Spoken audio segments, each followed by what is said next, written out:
everybody. My name is Puppetine from I Love Puppets. Here on I Love Puppets to discuss Fast and the Furious Gotham Drift. Ha! Just kidding. It's Batwoman Season 2, Episode 11. And joining me today we have Darkness. You know, he's an old friend. Yeah. You want to know? Guess what? Darkness has a voice? Wow. Darkness is a frog. Well, hello, Froggy. How are you today? I am doing good. Look at me. You're very. Are you floating? Floating. Or are you just hopping real slow? Why am I fuzzy? I do not want to know why I'm fuzzy. I don't like this crap.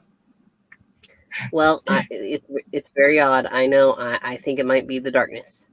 It might be you too. Look at how fuzzy you are. Well, I'm always fuzzy, and I don't know why.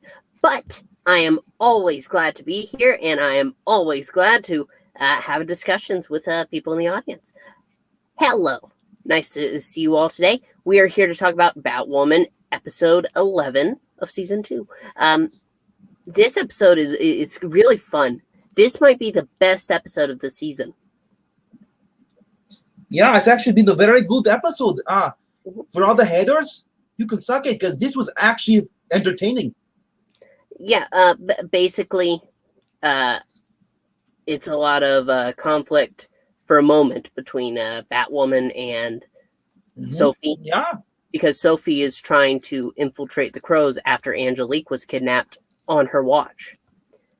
She went undercover. Yeah. But it didn't turn out right because they weren't working together. Because Batwoman tried to stop the car that picked up a shipment, and she did, and she got the driver out, tore off the mask, and it was Sophie. Yep, Sophie was working undercover on her own, trying to infiltrate the False Face Society. Yep, yeah, it's good. But Batwoman kind of messed that all up, and Sophie's not happy about it, clearly. Because Batwoman was not working with the Crows. The Crows refused to work with Batwoman. So, I got to say, though, that Sophie's hairstyle was very nice. Well, she did look nice, I will admit. After that, she goes back to the Crow's office, and the Crow, Kane, Commander Kane, says, "You're off of this. I'm going to put this other agent." I want to point it out. He's very angry. Even Sophie says he's acting weird because he's high. Actually, I think it is. It's more he's got withdrawal. Maybe. So he's very cranky, and I don't trust this new guy. The guy he puts on the case. He seems like he might be corrupt. But then again, who knows? But we finally get something that makes sense. The Crows, because they end up getting a sample of Batwoman's blood. So they have her DNA now. Well, that's towards the end. I was going to go further on. How it doesn't make a difference. I'm just saying because there's a lot of crap that happens in the show, and the show's not crappy. Well, in this episode, a lot of things happen, and you know what? There's nothing to complain about. Yeah, I really have nothing to complain about. We have Black Mask. They end up after Ryan is placed under cover while Sophie begrudgingly helps, so that way they can place a tracker in a shipment. Sophie uses that tracker, goes in alone to approach the warehouse where Black Mask is. And Black Mask quickly, captures Sophie. Sophie's tied up and blah, blah, blah. Batwoman comes in afterwards, and they have a fight, but it gets cut off. You know why? Because, well, they have Angelique. And Black Mask, he pops her up on a big screen on a projector and says, if you two don't let me go, he's going to shoot her in the head. And so, of course, they let him go. But in that fight, you're absolutely right. She does get kind of scraped up. And I'm so glad that black mask was not put down because it's a woman. Usually they make the guy look weak, but no, he actually got a nice punch in. Oh, he got more than a punch. There, he got like a slash. He had to. There's blood all over there. Nah, I don't think. No, I don't think it's that. I said he probably hit her with the gun, or he punched her enough so the blood split out. Because it's a guy hitting a woman, and even the weakest guy gets a nice hook and you bleed. It doesn't make a difference. Even women hitting women, you're gonna bleed, and she was bleeding from the mouth. But the best part is that we see what's her name throw Sophie, who had been tied up, and the batarang which is on the desk. She cuts it and then she throws it and it goes into his back. I'm thinking, why don't they throw the knives at people too, like in their legs or arms, throughout the series? That's what Batman does. He throws them in there, and then people can go, ow, and they fall. Ah. Yeah, well, that's what he does. Yeah. And they do get the upper hand. However, he has the ultimate upper hand because Angelique, she's alive. And the reason why they have Angelique is because she supposedly is able to make more snake bite. Because she's connected to Ocean. Ocean was the original person who made the formula. And because she is connected to Ocean, they figure, she must know. But the only problem is that she even says to Black Mask, I do not know. And hey, I want to see, because he was going to stab her, try it on her. And she's like, dude, I'm sober. you don't care about my sober dirty days? He's like, and he doesn't. I love that. I love his line. He's like, yeah, I'm a villain. I don't care. However, he doesn't because she says she can lead him to Ocean. And we're going to speak on Ocean in just a moment. I want to just look at the comments for a second. As we have Tillium. Hello, Tillium. Good to see you in the audience. Yeah. So, a good episode. Did the episode wake up on a different multiverse? No. Actually, I'm surprised too. And it does feel that way, but it is the same. And Maranya, she's also here. Hello, Maranya. Good to see you. They throw batarangs. But do they use scissors like Froggy does? No, but you know what? Alice uses a knife. A pocket knife. Because she is from the last episode where we left off. She's in Dr. Rhymes' office, Enigma. Yeah, Enigma's office. Because basically she's figured out that Enigma is the one that erased the memories. Yep. And this guy comes in, this poor guy, enters and sits because he's there for an appointment and he's never met Dr. Rhyme before, so he's like, you're Dr. Rhyme? She says that's what it says. Yeah, and she goes to the papers and she's like, oh no, you're a sick puppy, like, oh, you're very sick, like, excuse me, he's like here for a divorce, and she's like, yeah, but I can read between the lines, I know what you did, you sick freak. Yep. And then Enigma enters, and so Alice throws a knife into his throat. Goes, and she basically wants Enigma to erase her memories of Kate. Yeah. It's getting exciting. I'm like, she really trusts this woman who's erased her memories before to do this. I'm like, hey, it's kind of weird. But you know what? It worked because through the rest of the episode, I had no idea if it was still her dream or not. And you know what? I don't think it is. Because she tries to... The doctor is saying that Kate is very important to Alice. She's a part of her. If you remove her, all kinds of things could happen. And she tries to lead it in such a way. Alice is starting to get fed up. But eventually, she's like, okay, we're going to do it. I think I know how. Gets her down, and she's remembering Ocean. But then Ocean arrives, and they done before this. No, in the video, in the little her dream, she sees Alice. She takes a photo. And he's like, no, you can buy a racer. And then she looks at the driver. It is Ocean in her dream, and that's what pisses her off. She's like, are you playing around with me? So then they try to do it again, and they're on the subway. And she's making out. He's like, no, and he's like asking her, so why did you kill me?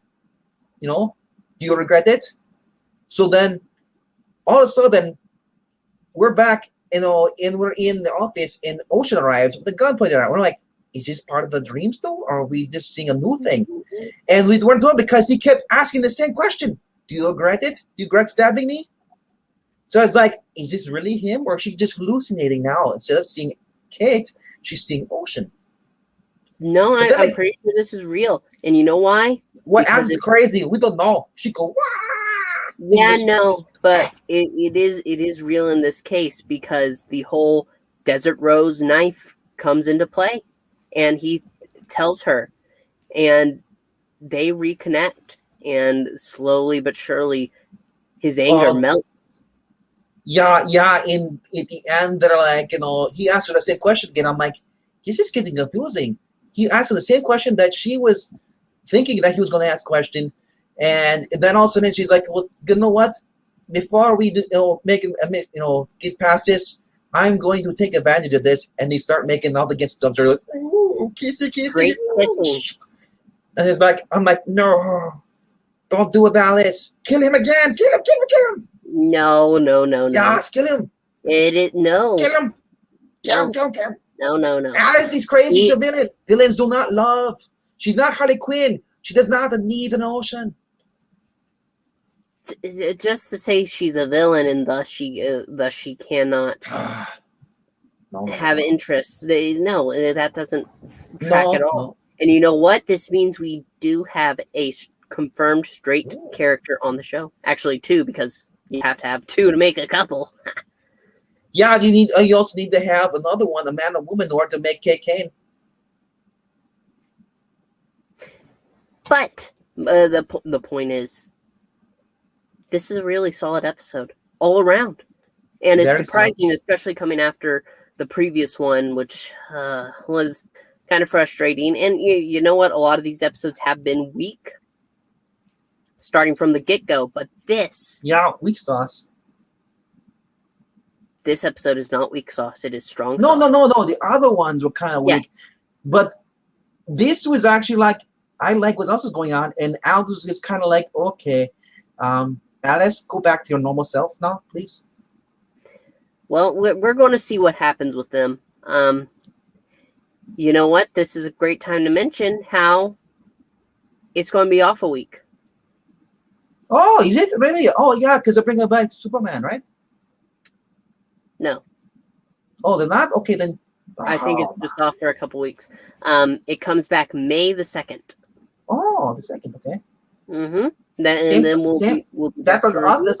So it's saying on Sundays. Okay, that's good. Yeah. Sundays is its day. And you know what? I'm really glad we ended with this episode, not the previous. The temptation to not continue the series is always lingering. But you know what? Really? I'm glad about this episode. I had fun. I'm really enjoying this season. Marani says, this must be the episode that the network submits for the award shows to make them think that they are making quality programming. Maybe, kind of, sort of. I don't know. Yeah, they do that a lot. And Tillian was calling you Bat Froggy. Where? You. No Froggy here. Just, okay, I'm the only frog here, but there's no bat. He's gone. What did you do with Batman? Crisis got him. I am very concerned for my own mental health. Really? I'm talking to a frog. Exactly. So, everybody, I believe that sums it up. Would I recommend this episode? Yeah, I totally recommend it. It's a little, and it's the big spoiler at the ending. You forgot about it. Oh, you are right. Yeah, it's so great too, because now we get to see the confrontation. Because now they'll make sense. Sophie knows that Batwoman's identity. Mm-hmm. Because Batwoman was stupid and left the AI for the Batmobile in Mary's car. Yes, in the car that they used for the basically chasing the the Fast and Furious scene. She left it in there, and so Which was kind of cool seeing. I gotta point out though, it's kind of cool when, in order to put the tracking device into the fear container, because it's double sealed, so you don't have to worry about the second seal. The second seal is a safe failure, in case the first one leaks. But it's kind of cool that they took it off, and we got to see Luke Fox driving the car. Manly, he's even got the clue controls like you use for a video game. He's like, wah, wah, wah. It was pretty cool. I liked it. No, yeah, I liked it too. This episode is a diamond in this rough we've had, and I hope for more diamonds along the way. And if so, maybe they're finally cleaning up the road. But there's no saying we have a break. We're going to use that break to take a breath, calm down, and be happy. I'm always calm. Yeah. You're always calm? Really? I'm so calm. Can you not tell? Sure. Oh, you're one of those people. Okay. Enigma has not gotten a hold of me, Maranya. I'm just being honest. This is a solid episode. It is, dare I say, this is a good episode. Yeah. You heard it here first. This is a very awesome episode. I very liked it. I cannot wait to see what they do with Kate Kane now, because it's been kind of sidetracked a little bit. But it's been sidetracked a lot of it. At least with this episode, the sidetrack is finally a fun track. Well, yeah. I love that Ocean and what's her name now have the memories back. So what else does Kate remember other than that? But we will have to wait and see. Maybe she goes super crazy now. I'm not sure about that, because now she kind of has more of a moral compass within her. I hate the fact that they keep calling the Batwoman's like, we're gonna call him False Face. No, the Crows called him Black Mask. Yeah, it's so stupid to call him False Face. Well, wait a minute. If they eventually scar him so that the mask does actually mold to his face. Yeah, I don't count CW actually doing that. No, I don't see it either. But you know what? Let me dream, Frog. But you know what I'm thinking on this? They're gonna pull an arrow thing, now he got the battle ring in his back. Now he's giving a blood stain on her shirt, and they're gonna see it because they're like, "What happened to your back?" Oh, it's him. They're gonna find out. Dun dun. We will have to wait and see. So, everybody, thank you so much for watching. Make sure to leave a comment if you're watching this after the broadcast. Let us know what you think. Let us know what you think of our thoughts. Make sure to also leave a like. We want to get some boosts in this channel, and we've had some today. Thank you so much for all the new subscribers, and hopefully more to come. Yeah. And make sure you're subscribed. If you are a stranger to the channel, don't be a stranger. We want to get to know you. So, speaking for the Frog and myself, thank you so much for watching, and bye! Bye.